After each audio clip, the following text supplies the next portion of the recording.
el tipo de pensamiento que predomina en Occidente. Bueno, es mucho para decir. Bien, pero vos partiste de una idea de allá al fondo. ¿Quién está al fondo?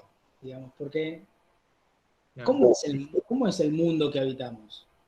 En primer lugar. claro, no, en forma circular, digamos. Exacto, ¿no? Es una esfera dando vueltas por un espacio eh, infinito, supuestamente, ¿no? Por tanto, en una esfera, ¿qué es lo que está al frente y lo que está atrás? ¿Dónde está? O arriba o abajo, si es una esfera, ¿sí? O sea, ¿hay algo adelante, atrás? Bueno, un poco es ponernos a discutir justamente nuestra representación del mundo, ¿sí? Y en esa representación del mundo, ¿qué lugar tiene justamente Asia en esta comprensión del mundo? Elena. Sí, que me parece más que es una construcción el allá, el atrás. Es una construcción eurocentrista y que nosotros en esta parte también, siendo periferia y tan colonizada, también lo tomamos como el allá atrás y podemos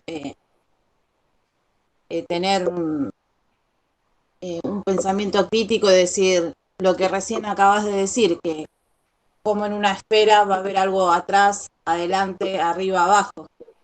Entonces, se canta que es todo una construcción para de la mirada sobre el otro, de la otredad.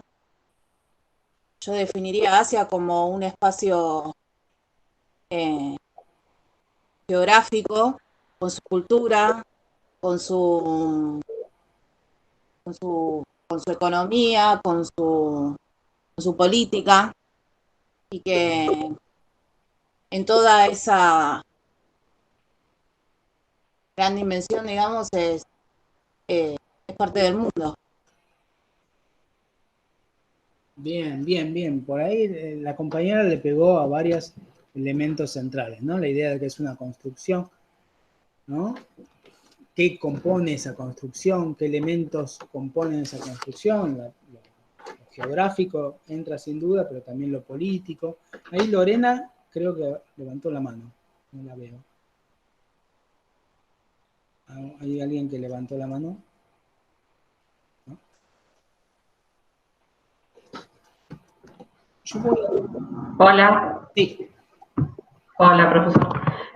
Sí, levanté la mano porque hablando de lo que dijeron los compañeros, esa percepción que tenemos es de acuerdo a todo lo que estuvimos aprendiendo durante toda la vida, más que nada a través de los mapas. Ese allá, lejos, también va de eso, lo que decía usted. Si tenemos una esfera como el espacio en el cual lo vamos a representar, no vamos a tener un lugar específico. Pero como siempre lo vemos desde un mapa, ahí entra lo que son los distintos mapas planetarios que alguna vez los estudié, pero la verdad que ahora no me acuerdo, lo único que recuerdo es el mercado. Pero más allá de eso es digamos, todo lo que hemos asimilado durante todo el tiempo y también, como dijo la compañera, es un concepto tan eurocentrista que nosotros venimos tomando siempre eso y es en lo que nos basamos. Pero el punto de vista de ellos va a ser lo mismo acerca de nosotros. Eso también es el tema de la realidad, como también dijo la compañera. Exacto. Para representar un poco esto, vamos a ir a lo que dice Pánica, ¿sí? Voy a compartirle pantalla. Perdón, López. Sí. No, yo quería agregar algo pequeño que me parece que el año pasado con el tema de la pandemia también influyó mucho en el cómo se dio la pandemia y cómo avanzó parte por parte de lo que es el planeta, influyó en ese modo de pensar de que, bueno, salió de China, nació en China la pandemia, y como China está muy lejos, a Latinoamérica tarda más en llegar, y al primero que llega es Europa porque está más cerca. Creo que el cómo se desarrolló la pandemia influyó en ese modo de pensar, ¿no? De que me acuerdo que había autoridades del gobierno que decían que, bueno, que como el gobierno argentino tiene aviones directos hacia China, hacia allá, entonces como que tiene menos posibilidades de... Al final después se le fue de las manos y se expandió a todo el planeta, pero en su momento el modo de pensar, como se dio, fue así. Sí, Gabriel, comparto. Hay una forma de pensar lo lejos y lo cerca más en este mundo globalizado que no existe, ¿no? Y a la vez esa forma de pensar es heredera de una construcción, como decía Lorena, de lo que tenemos, cómo comprendemos la geografía, ¿no? A partir de un planiferio, ¿sí? Y no desde una globalidad. Que ahora lo voy a desarrollar cuando veamos un poco. Ustedes me dicen si se comparte o no la pantalla.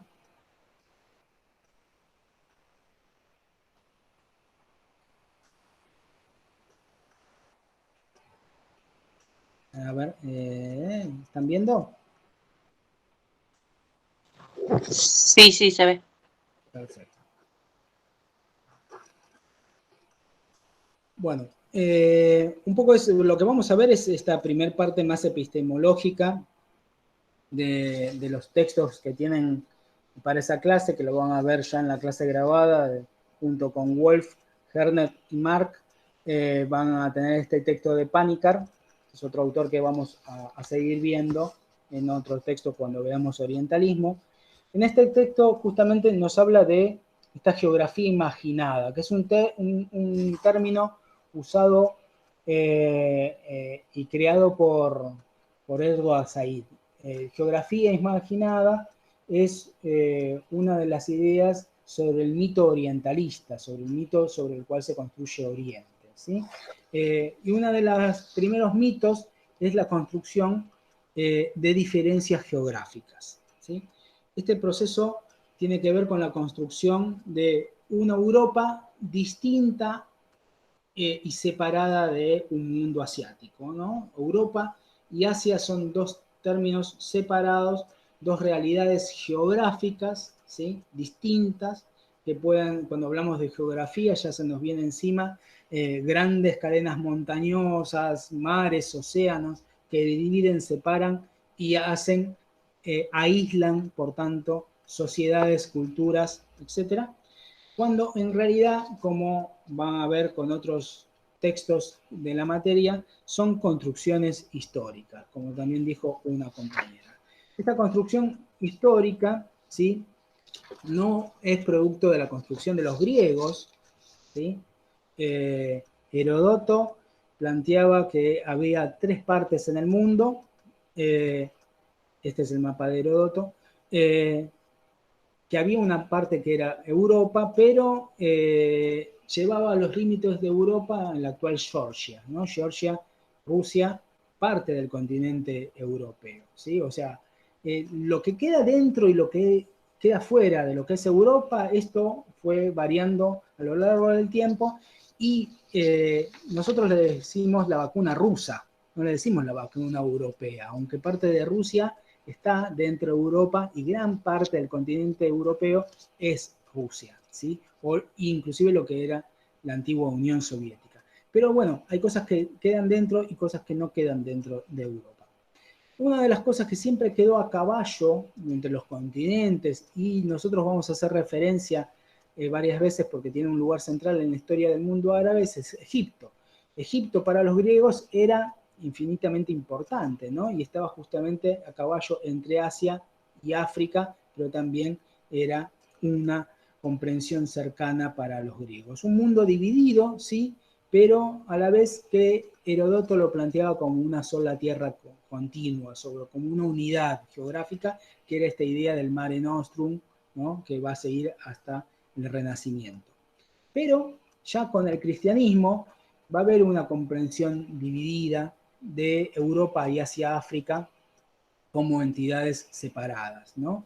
Es el primero en poner una demarcación ahí más clara va a ser la cristiandad. Pero a pesar de eso, el cristianismo ponía en el centro del mundo, ¿qué cosa?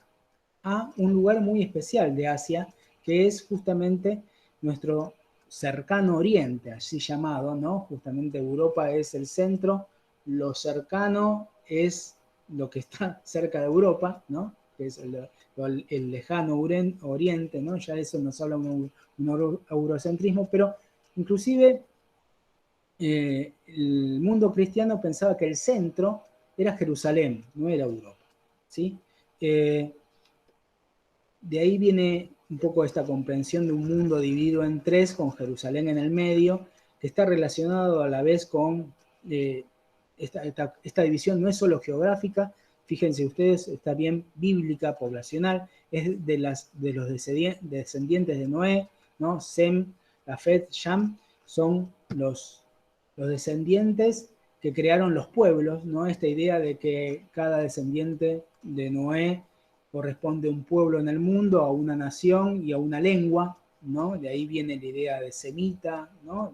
De esta división europea, lo crearon los europeos, siguiendo la Biblia, a los pueblos, como si pudieran definir a todos los pueblos.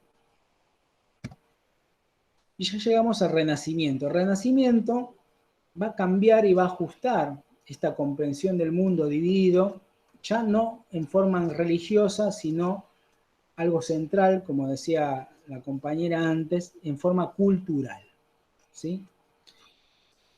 Europa pasa a ser Occidente.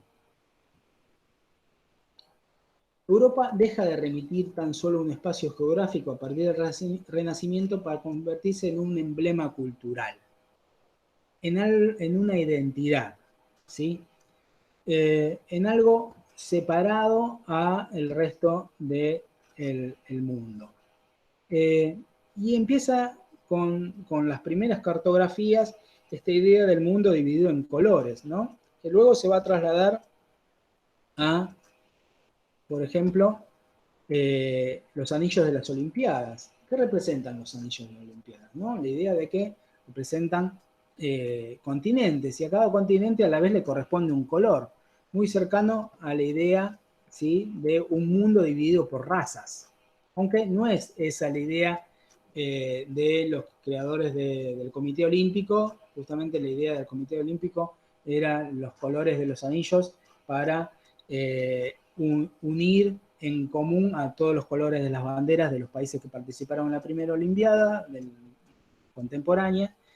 Hay colores que quedan afuera, obviamente, pero esa es un poco la idea. Pero en nuestro imaginario, lo que se construye tanto con esa idea es la idea de un mundo dividido por aspectos culturales, donde la noción racial y los consumos culturales, la forma de vestimenta, los usos y costumbres de cada pueblo conforman justamente también a la geografía, y muchas veces se nos presenta desde chicos esta idea, ¿no? Pero volviendo, el Renacimiento, la Ilustración, convive justamente con el descubrimiento de América, es producto del descubrimiento de América. No hubiera habido un yo existo si no hubiera habido un yo conquisto primero, ¿no? Ese yo conquisto es el encuentro, y ahí viene la idea de la noción de continente, de un conjunto de tierra continua que es América, es nuestra América, ¿sí? De ahí viene la noción de continente. Antes no existía esta noción de continente para identificar una parte del mundo, ¿sí? Ahora bien, ¿cuántos continentes existen? ¿Sí? Tantos como los 5 anillos de las Olimpiadas, o si Antártida no entra como continente, Oceanía entra como continente.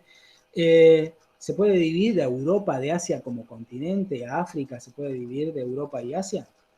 Entonces, esta es la discusión de qué conforma un continente, porque la definición de continente significa justamente continent land, o sea, tierra continua, ¿sí? Y esta idea de continuidad, de gran extensión de tierra sin una separación, ¿sí?, que distinga a una parte de esa tierra de otra, no concuerda con,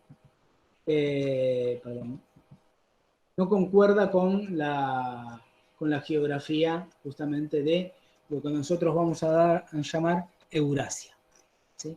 La unidad de tierra continua que existe entre Europa y Asia. Es más, nosotros y uno de los autores, Chakrabarty, que habla de provincializar a Europa, nos habla que Europa en realidad no es más que una otra, porque ya habíamos hablado de Indochina como una península de Asia. Bueno, Europa no es más que otra península de Asia, ¿sí? Entonces, si vamos, ya descartamos la definición geográfica, geológica, ¿no? De una placa tectónica que divide a Europa de Asia, vamos a que detrás de ello lo que existe es una definición cultural, un criterio de definición, ¿sí? Que tiene que ver no con límites geológicos, sino con límites culturales. Límites que se construyen arbitrariamente a través del tiempo y a partir de discursos, y discursos que, como vamos a ver con Edward Said, son discursos de poder, ¿sí? Que a la vez construyen imaginarios, construyen representaciones, construyen formas de comprender el mundo, ¿sí? ¿Qué separa entonces a Europa de Asia? Lo que separan son formas de comprender a los pueblos de Asia como una entidad totalmente separada y distinta de los pueblos europeos, ¿sí?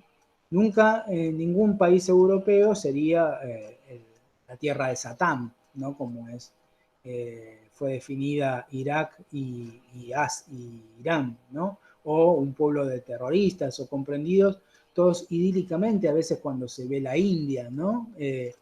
O la tierra de Al Qaeda, o comprensiones de que todos los europeos son iguales. Nadie hablaría así, ¿no? Que un polaco es lo mismo que un español, y mucho menos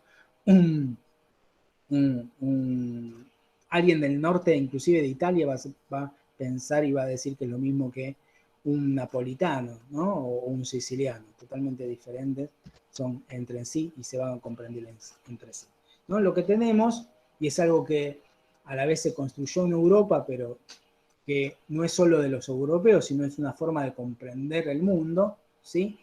Hay una diferencia social, hay una diferencia cultural entre un ellos y el nosotros, que también se traslada a la comprensión de las barreras imaginarias entre rusos, eslavos y el resto del mundo, ¿sí? Como nosotros también los porteños suelen hacer con respecto a los demás latinoamericanos, ¿sí?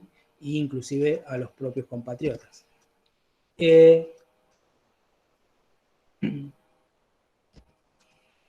La distinción, acá se ve muy pequeño, la distinción entre Europa y Asia recién va a surgir en el siglo XVII con la construcción imaginaria de los Urales como gran frontera que separa Europa de la barbarie asiática, ¿no? Y eso es justamente una construcción que hizo un general del Imperio zarista para decir, ¿no? En la época de Pedro el Grande, que nosotros somos parte de Europa. Cuando Rusia hace su transformación, su gran transformación cultural, como vamos a ver, para decir somos parte de Europa, nos tenemos que occidentalizar y dejar atrás nuestra herencia de mongola, ¿sí? Cosaca, mongola, tenemos que justamente parecernos a Francia y usar zapatitos en medio de la nieve. Bueno, así es como justamente construyó también eso, se trasladó a la geografía, ¿no? Y por tanto, la construcción de Europa y la construcción de Asia está asociada a una unidad intrínseca entre cultura, raza y continente, ¿no? Que es esta diferencia de colores que decía antes. Es como la geografía y la geología se culturaliza y pasa a construirse como imaginarios geográficos, ¿no? O sea, la idea de continente también sirve para homogeneizar un conjunto poblacional, que es un conjunto identitario, frente a un otro, ¿no? Los africanos, cuando decimos de los africanos, ¿qué nos imaginamos, no? De negros con poca vestimenta, corriendo detrás de una liebre, de una liebre. O sea, esa imaginación la cual las películas sirvieron de mucho, o hablar de la India, ¿no? Como justamente un mundo selvático plagado de monos o gente haciendo yoga sentados sobre camas de clavos. Esa construcción, ¿no? que viene mucho de Disney, lo que hace es homogeneizar a un todo poblacional y por tanto lo que nos hace es perdernos la riqueza, la diversidad que da justamente la diversidad cultural de ese continente asiático, y también nos hace perder las diferencias que existen entre nosotros mismos. Diferencias que no hay que comprenderlas como opuestos, sino como posibles complementarios y enriquecedores, ¿no? Entonces, lo que tenemos acá es una noción que también fue construida a partir de la modernidad, a partir de la construcción del planiferio, ya no del globo terráqueo, sino del planiferio, de la proyección Mercator, ¿sí? Que a la vez lo que decía ahí Lorena, es esta construcción también eurocéntrica, porque lo que tenemos es que Mercator construye del globo a un plano, lo que va a llevar a una distorsión de espacios donde hay un achatamiento de los polos y por tanto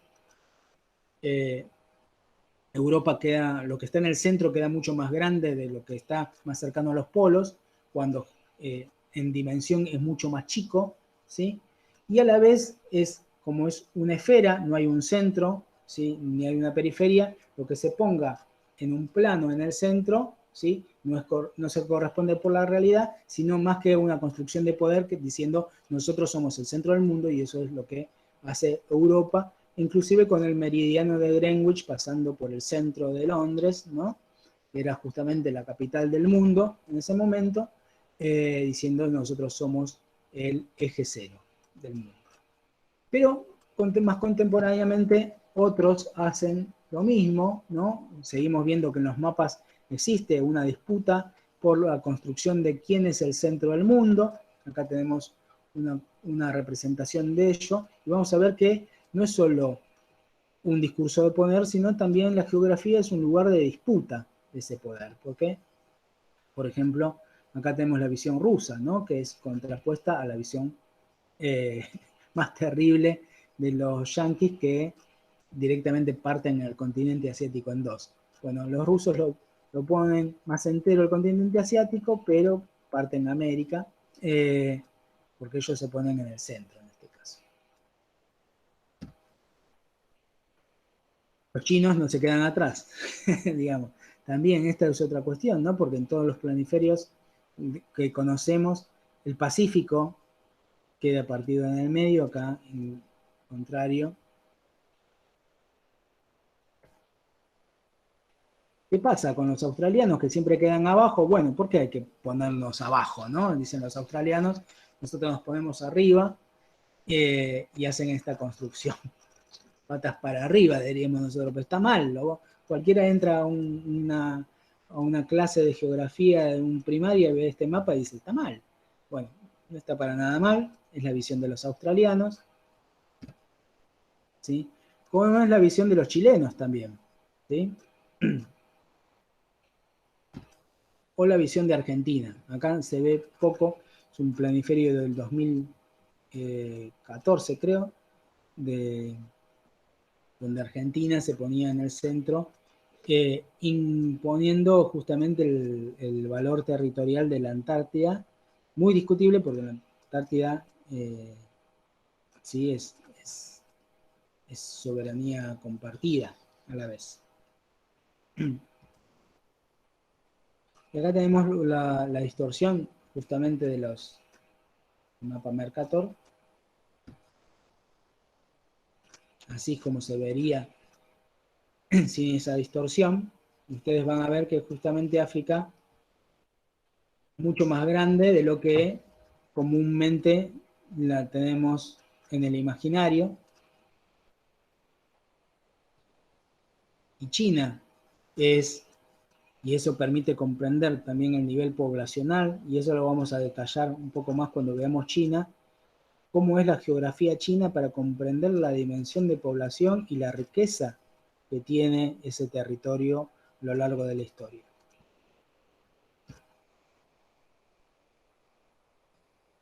Esto lo van a poder ver. Y otras formas un poco más reales de cómo trasladar el globo terráqueo a una comprensión más fehaciente de las dimensiones geográficas, un poco más complicado, pero algunos un poco más reales, ¿no? O sea, esta idea de eurocentrismo y etnocentrismo también se traslada a el nortecentrismo de la OTAN.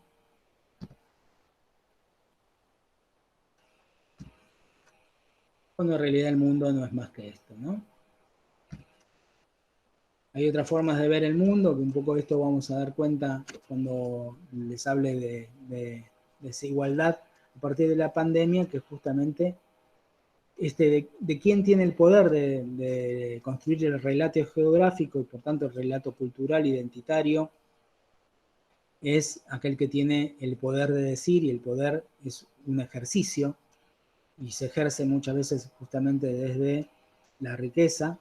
Y acá vemos que el norte dice, nosotros somos el centro del mundo porque somos el centro de la riqueza.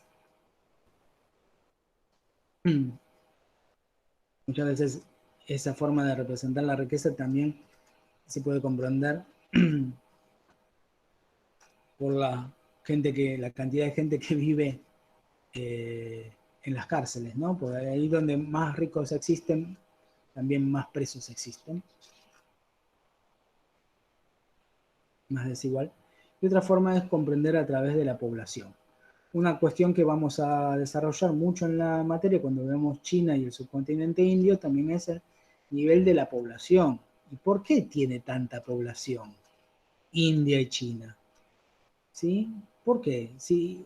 ¿Se murieron siempre de hambre los indios? O sea, esa imagen que tenemos también de los indios muertos de hambre, pidiendo penuria, es una construcción moderna a partir del discurso británico de colonización para justificar su dominio sobre la India, porque si existieron tantos indios, si existieron tantos chinos, si existe tanta población en Filipinas, además es porque hubo un éxito en la producción de alimentos en algún momento, de dar sustento, comida, pero también vestimenta, seguridad, ¿sí? Desarrollo a parte de esa población, ¿no? Para haber sido tan poblado ese mundo, seguir siéndolo. Bueno, eso es un poco lo que vamos a ver en esta materia, y ya con una aproximación geográfica. Me dejo compartir para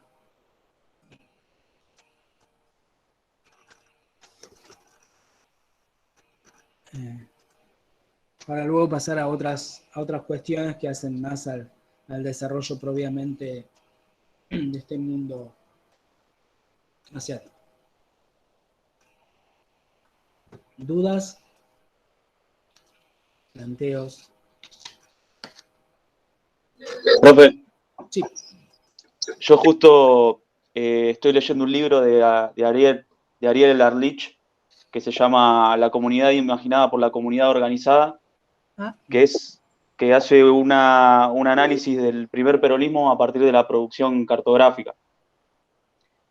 Y justamente en la introducción habla del mapa ese que mostró en el 2013, con Argentina en el centro, de manera bicontinental, y hace mención a una nota de Clarín que acusa esta forma de representación como un ombliguismo nacionalista, básicamente justificando la visión europea, de la cartografía europea que ya conocemos todos, que es la británica, que es el que usted mostró. Así que, comentar eso. Está bastante bueno el libro. Está bueno. Que a la vez debe incluir otras cosas, porque detrás de eso no se queda en la geografía, ¿no? Se quedan un montón de otras representaciones que vienen a continuación de los europeos. Hace poco veía una propaganda, ¿no? Decía una caja de cigarrillos que se consumía en el mundo y los europeos se ponían ahí, ¿no? Con galera y traje, mientras a la vez representaba que hasta un indio, y decía, se consumen se consume en el mundo, y tenías un indio, un chino y demás. O sea, los estereotipos de las poblaciones segmentadas a través de estereotipos raciales, etcétera, ¿no? Bueno, nosotros también seguramente tuvimos los nuestros y tenemos los nuestros cuando hablamos, ¿no? de que es un jujeño o de que es un formoseño, etc. Digo, lo que quiero decir con esto es que hay que cargarle las tintas a Europa, porque es el que dominó y a la vez es el que inculcó a las clases dominantes de todos los países esas formas de representar el mundo y representarse a sí mismas, pero también hay que comprender que todas las clases y a la vez muchas culturas en el mundo, a lo largo de la historia, empezando por la China en primer lugar, se comprendieron como etnocentristas, ¿sí? Y hasta tuvieron sus propios racismos, ¿sí? La sociedad china es racista en muchos elementos. Y esto no desvalorizo para nada la cultura china, ¿no? Cuando digo esto, lo comprendo como parte de una construcción también cultural, de poder, etc. Que un poco vamos a ir desentrañando eso a lo largo de la materia.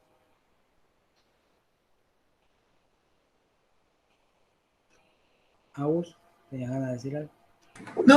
No, iba a que, che, sin vergüenza, desmutéense y empiecen a hablar un poco.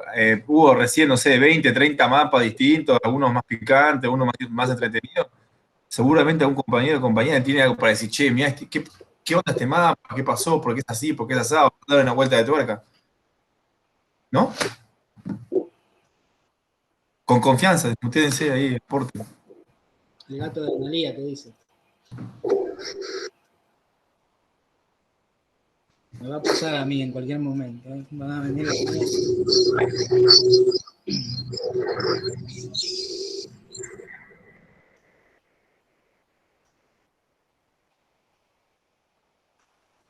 Bueno, Agus, no tuviste eso. Tu llamada. Pero va a pasar. Nos dejamos por acá el encuentro. ¿Sí? Dejo de grabar. Y